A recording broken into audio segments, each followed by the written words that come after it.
মূল্য যথেষ্ট স্থিতিশীল আছে, সরবরাহ পরিস্থিতিও যথেষ্ট সন্তোষজনক আছে। গতকালকে একটা সংবাদপত্রে একটা খবর দেখলাম আমরা যে চালের বাজারে কিছুটা ঊর্ধ্বগতি। তো এটি দেখে বিষয়টার সত্যতা যাচাই করার জন্য আজকে আমি এবং মাননীয় খাদ্য প্রতিমন্ত্রী মহোদয় আমরা একসাথে গিয়েছিলাম বাদামতলী পাইকারি বাজারে, এবং আসার পথে আমরা নয়াবাজারে খুচরা বাজারও গিয়েছি, বিভিন্ন দোকানে গিয়েছি, পাইকারিও বিভিন্ন আড়তের বিভিন্ন ঘরে গিয়েছি।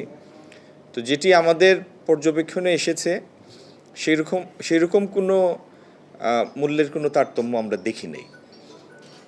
দুই একটা দোকান থেকে এরকম যেটা জেনেছি আমরা যে ঈদের পরে পরে যে চালের মূল্য ছিল মোটা এবং আপনার মিনিকেট, নাজিরশাইল এগুলির, তার মধ্যে কোনোটার মধ্যে 1 থেকে 1.5 টাকার মতো পার্থক্য এসেছে। আবার আরেকজন দোকানদার আমাদের বলেছেন, তিনিও পাইকারি ব্যবসা করেন, বলেছেন যে একটা সময়ে মিল মালিকরা বস্তায় 100 টাকা বাড়ানোর একটা উদ্যোগ নিয়েছিলেন, কিন্তু বাজার সেইভাবে সাড়া না দেওয়ার কারণে সেই মূল্য তার থেকে নিচে নেমে এসেছে।